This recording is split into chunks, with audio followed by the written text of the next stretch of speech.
Bulaba doesn't care about how the North solve its own problem. I'm telling you. And why do I say that? Because in the midst of this negotiation with bandits, have you heard any word from the federal government condemning the action? Despite the fact that the majority of the Hausa population are rejecting that and are saying that is injustice. But he doesn't care. Why? Because this is a man that came out to tell you people that he doesn't even believe in one Nigeria. And what makes him say that? Well, to some certain extent, we want to blame him for saying he doesn't believe in one Nigeria. But this is a man that has been in politics for a very long time before he made that comment. And why did he make that comment? Because he has seen that, let's tell ourselves the truth. Now here we go tell ourselves the truth. At least, you know, get where we go talk and we don't go talk for grave. Which is the fact that the North seems to be divided across religious basis. We're busy pursuing who is superior. Is it Christian or is it Muslim? Abi? Trying to establish the kingdom of God on earth. And he knows that to some certain extent, everybody have seen that happens to be a major determinant in regards who wins the next election. Just like we saw with the Muslim ticket, Abi? That is to tell you that while other regions are thinking of something else, in the North, all we think about is Muslim ticket, or who is of the same religion like we to vote into power. And haven't seen that, and a lot of other variables. That is why he confidently came out to tell you that he doesn't believe in one Nigeria. And that is why you'll be surprised now, even in a state like Katsina, where there's high level of banditry and they are pardoning bandits now. When he enter Katsina now, they are clapping for him. Clapping, gathering around the whole street. Are you surprised? You shouldn't be surprised. Because it's all about give and take. You settle who you need to settle that will ensure your next time coming or whatever, and you go. And in regards the plight of the Igbos, this is part of the reason I feel he doesn't care. Because let's face it, the fact is, the demands of the Igbos are genuine and authentic in regards to the sense that, let's face it now, why will you, despite the fact that the Niger Delta, at least after the division, Abi, after they don't separate them, carve them out into a cycle, they are no more with the Niger Deltas, they are no more the same with the Niger Deltas, but they used to be, Abi. But the fact is, what I'm trying to say is the fact that before now they were one. And they are considered as the oil-producing regions of the state. And as a result of that, they have a lot of seaport, they have a lot of waterways, they are close to the ocean as one region before the division, before they now isolated the Igbos in the middle. Abi? But after they have isolated them now, they are on their own. The Niger Deltas now are in command.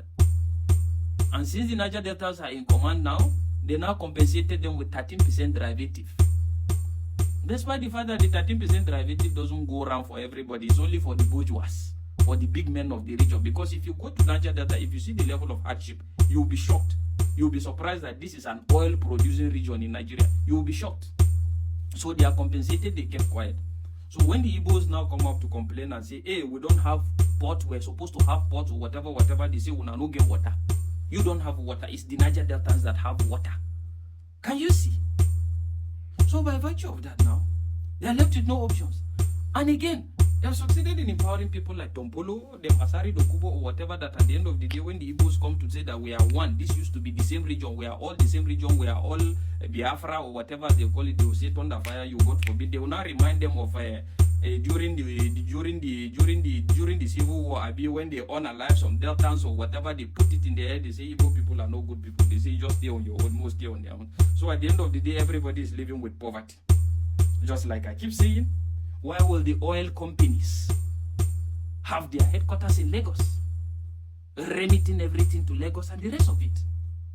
So a divided kingdom, and just like they say, a divided kingdom can never stand. That is the modus operandi. So everybody now is left to fight for his own. Niger Delta, they fight another cause. Igbo people, they fight another cause. So you look at all these dynamics, you get to see that at the end of the day, it's all man for himself. And let's look at it. In the midst of all this insecurity or whatever, now I'll tell you, take it or leave it.